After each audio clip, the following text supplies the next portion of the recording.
కనుక నా ప్రియ దేవుని ప్రజలారా, నిన్నటి దినమందు ఎర్ర సముద్రమును వారు దాటినట్లుగా అరణ్య మార్గములోనికి వారు ప్రవేశించారు. ఎర్ర సముద్రమును దాటడము అనున్నది మరి ఏ విధముగా దేవుడు వారి పట్ల తన హస్తము చాపి వారిని నడిపించాడు, ఇలాంటి విషయాలన్నిటిని కూడా మరి నిన్నటి దినమందు గమనించగలిగాం. అదే విధముగానే మరి క్రొత్త నిబంధనలో దేవుని బిడలకు ముందున్నటువంటి ఆ ఎర్ర సముద్రము లాంటి సమస్యలు మనకు ఎదురైనప్పుడు మనము సొమ్మసిల్లిపోకుండా, అలసిపోకుండా, నిరుత్సాహపడకుండా, అధైర్యపడకుండా, కలవరపడకుండా, దుఃఖపడకుండా, వేదనతో కూడిన కార్యములు మన హృదయములోనికి రానివ్వకుండా ఆరిన నేల మీద నడిపించబడే ఒక అనుభవం అనేది ప్రభువు ద్వారా మనము పొందుకోగలిగాము. ఎందుకంటే యేసు ప్రభువు వారు ఆయన నిన్న నేడు నిరంతరము మార్పు లేనటువంటి ఒక దేవుడు. ఆయన ద్వారాగానే మనకు ఒక మార్గం అనేది తెరవబడి ఉన్నది. ఆయన ద్వారాగా మనకు ఈ క్రైస్తవ మార్గం అనేది మరి మన కొరకు ఒక నూతనమైన మార్గము దేవుడు మన కొరకు తెరిచి ఉన్నాడు. కనుక ఈ నూతనమైన మార్గములో మనము నడవడానికి మరి దేవుని యొక్క కృప మనకు చాలా అవసరమై ఉన్నది. కనుక పరిశుద్ధ గ్రంథములో నుండి మరి నిన్నటి దినమందు వారు ఏ విధముగా ఎర్ర సముద్రమును దాటారో, మోషే నాయకత్వములో వారు ఆ సముద్రము గుండా ఎలా వెళ్ళారో మనము గమనించాం. నిర్గమాకాండము 14వ అధ్యాయము 15వ వచనములో చెప్పబడిన మాటలు ఏమిటంటే సాగిపోవుడి అని చెప్పారు. మరి సాగిపోవడము అనున్నది నీటి బాప్తిస్మములో మనము దేవుని యొక్క చిత్తము సంపూర్ణముగా మనము అప్పగించుకోవడం అనేది చూపుతూ ఉన్నది. దేవుని యొక్క చిత్తము మనలో పరిపూర్ణముగా నెరవేర్చబడాలి. దేవుని యొక్క చిత్త ప్రకారముగా మనము నడుచుకోవాలంటే మనము నీటి బాప్తిస్మమునకు మనం ఎప్పుడైతే లోబడుతూ ఉన్నామో అప్పుడు మనలో పరిపూర్ణముగా దేవుని యొక్క చిత్తమునకు అప్పగించుకోగలుగుతూ ఉన్నాం. నీటి బాప్తిస్మం అనేది 2 కార్యములను గురించి నేను చెప్పాను. ఒకటి, పాప స్వభావములలో నుండి మనం విడుదల పొందడానికి నీటి బాప్తిస్మమును మనం తీసుకుంటూ ఉన్నాము. రెండవదిగా దేవుని యొక్క చిత్తము, దేవుని యొక్క సంకల్పము అన్నది మనలో జరిగించబడాలని నీటి బాప్తిస్మమును తీసుకునే వారముగా ఉంటున్నాము. కనుక నీటి బాప్తిస్మము అన్నది మనము గ్రహించి తీసుకునే వారముగా ఉండాలి. బాప్తిస్మము తీసుకున్న తర్వాత కూడా మనంతటా మన సొంత కార్యముల కొరకు మనము ప్రయాసపడుతూ మరి మన యొక్క సొంత విషయములను మనం నెరవేరుస్తూ ఉన్నట్లయితే దేవుని యొక్క చిత్తం అనేది మనము నిరాకరించిన వారముగా ఉంటున్నాం. కనుకనే అపోస్తులుడైన పౌలు మరి రోమియోలకు రాసిన పత్రిక 6వ అధ్యాయము 11వ వచనము నుండి 13వ వచనం వరకు మనం గమనించినట్లయితే, అపోస్తులుడైన పౌలు రోమియోలకు రాసిన పత్రిక మరి 6వ అధ్యాయము 11వ వచనము నుండి 13వ వచనం వరకు, అటువలే మీరును పాప విషయమై మృతులుగాను దేవుని విషయమై క్రీస్తు యేసునందు సజీవులను గాను మిమ్మును మీరే ఎంచుకొనుడి. కాబట్టి శరీర దురాశలకు లోబడినట్లుగా చావునకు లోనైన మీ శరీరమందు పాపమును ఏలనీయకుడి, మరియు మీ అవయవములను దుర్నీతి సాధనములుగా పాపమునకు అప్పగింపకుడి. అయితే మృతులలో నుండి సజీవులమనుకుని మిమ్మును మీరే దేవునికి అప్పగించుకునండి. మీ అవయవములను నీతి సాధనములుగా దేవునికి అప్పగించుడి అని చెప్పుచూ ఉన్నాడు. మరి ఇశ్రాయేలీయులు సముద్ర మార్గములో వారు ఆరిన నేల మీద నడిపించబడుతూ అరణ్యములోనికి ఎలా రాగలిగారో అదే విధముగానే దేవుని బిడలమైనటువంటి ఈ క్రొత్త నిబంధనలో నీటి బాప్తిస్మము ద్వారా మనం ఏమి చేయబడుతూ ఉన్నాము? దేవుని యొక్క చిత్తం అనేది సంపూర్ణముగా నెరవేర్చువారమై ఉన్నాం. ఒకప్పుడు పాపము విషయమై మృతులముగా మనం ఉన్నాం. అయితే దేవుని విషయమై క్రీస్తు యేసునందు సజీవనులుగా మిమ్మును మీరే ఎంచుకొనుడి అని చెప్పుచూ ఉన్నాడు. నీటి బాప్తిస్మము పొందిన తర్వాత మరి క్రీస్తుకు సాధనములుగా మనం మార్చబడాలి. క్రీస్తు యొక్క అవయవములుగా మనం మార్చబడాలి.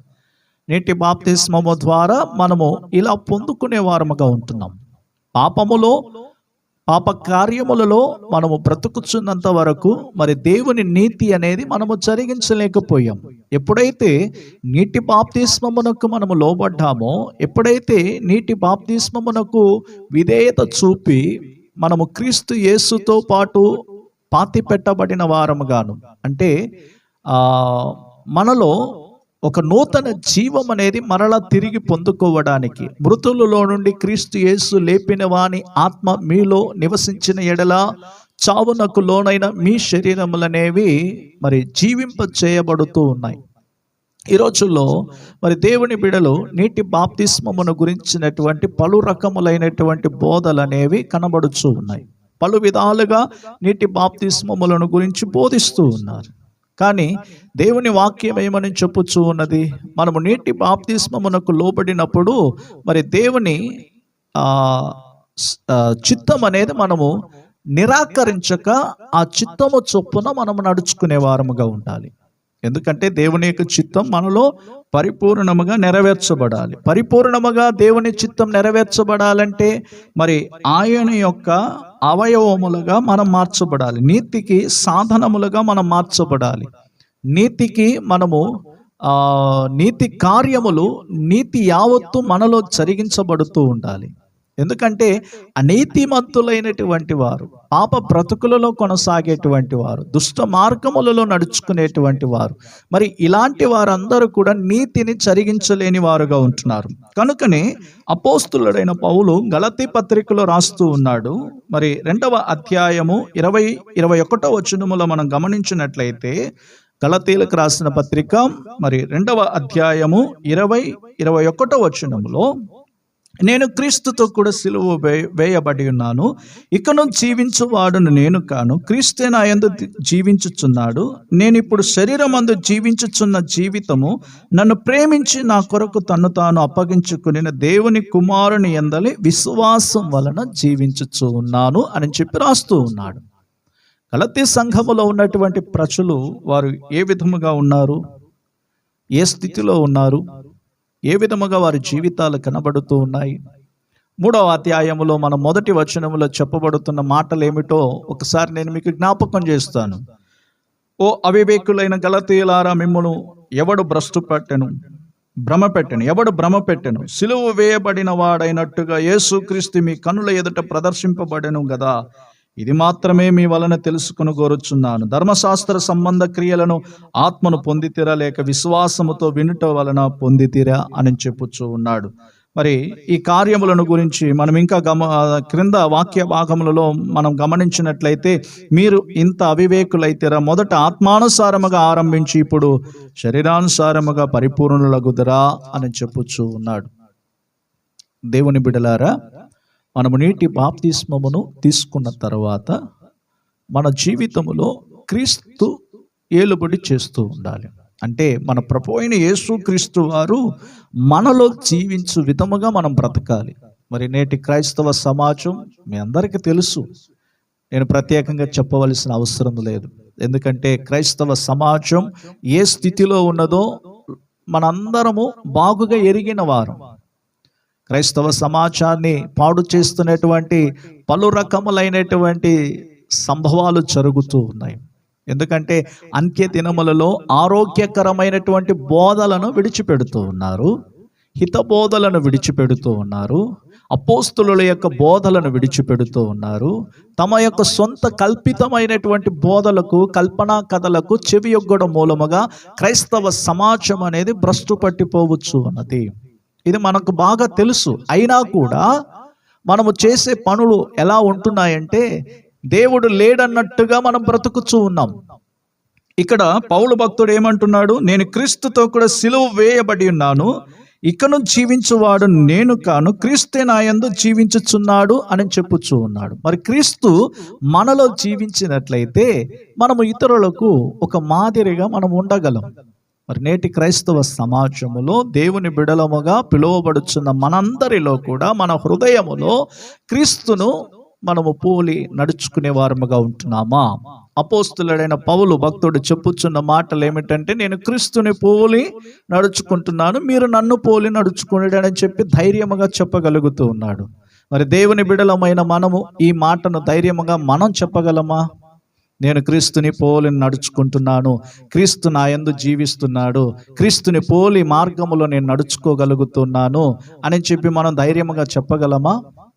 చెప్పలేకపోతూ ఉన్నాం. కారణం ఏమిటంటే, నులివెచ్చని కలిగిన జీవితం చేస్తూ ఉన్నాం. ఒకటి వెచ్చగానైనను లేక, మరి చల్లగానైనను లేక, నులివెచ్చని జీవితం మనము చేస్తున్నందు మూలముగా ధైర్యముగా చెప్పలేకపోతూ ఉన్నాం. ఎందుకంటే క్రైస్తవ మార్గములో దేవుని బిడలకు ఉండవలసిన లక్షణం ఏమిటంటే, పౌలు భక్తుడు గలతీ పత్రికలో రాస్తున్నటువంటి ఈ మాటలు మీకు నాకు వర్తిస్తాయి. ఇది ఎవరికో చెప్పబడిన మాటలు కాదు. దేవుని బిడలము, ఆత్మానుసారముగా ప్రారంభించినటువంటి దేవుని బిడలు కడవరి దినాల్లో లౌకికముగా, శరీర ప్రకారముగా తమ పరుగులను కొనసాగిస్తూ ఉన్నారు. అప్రియ దేవుని ప్రజలారా, మీరు ఈ మాటలు వింటున్న మీ బ్రతుకులలో క్రీస్తు మీలో జీవించుచూ ఉన్నాడా? పౌలు భక్తుని లాగా మనము చెప్పగలుగుతూ ఉన్నామా?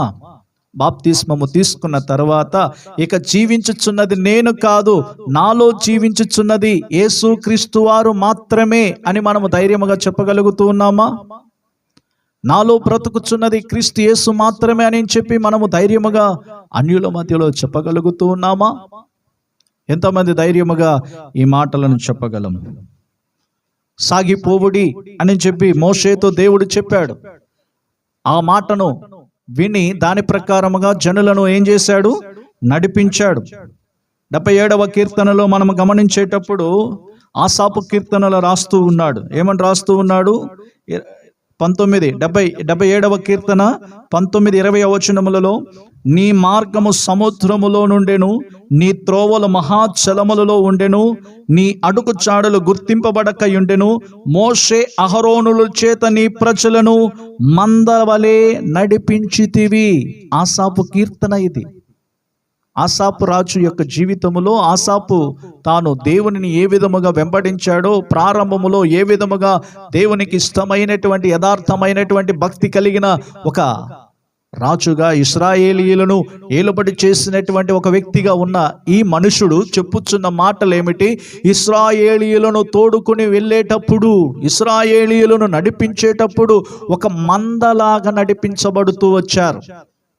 అహరోను మోషే నాయకత్వములో ఇశ్రాయేలీయులు మరి ఒక మంద నడిపించబడినట్లుగా వారు నడిపించబడుతూ వచ్చారు. నా ప్రియ దేవుని ప్రజలారా, మరి ఈ సమయములో నేను మీకు ఈ ఉపదేశములు, ఈ సత్యములు అనేవి బోధించడానికి గల కారణం ఏమిటంటే, నీటి బాప్తిస్మము తీసుకున్న తర్వాత మనలో జీవించుచున్నది క్రీస్తు యేసు మాత్రమే తప్ప వేరొక క్రియలో, లేకుంటే వేరే నడవడికలో, లేకుంటే ప్రవర్తనలో, ఇవన్నీ కూడా మనం విడిచిపెట్టి ఇక మీదట జీవించుచున్నది నేను కాదు, నాలో క్రీస్తు యేసు మాత్రమే అనే ఆలోచన మనకు ఉండాలి. కనుక ఈ ఎర్ర సముద్రమును దాటి వారు షూరు అరణ్యములోనికి అడుగు పెట్టారు.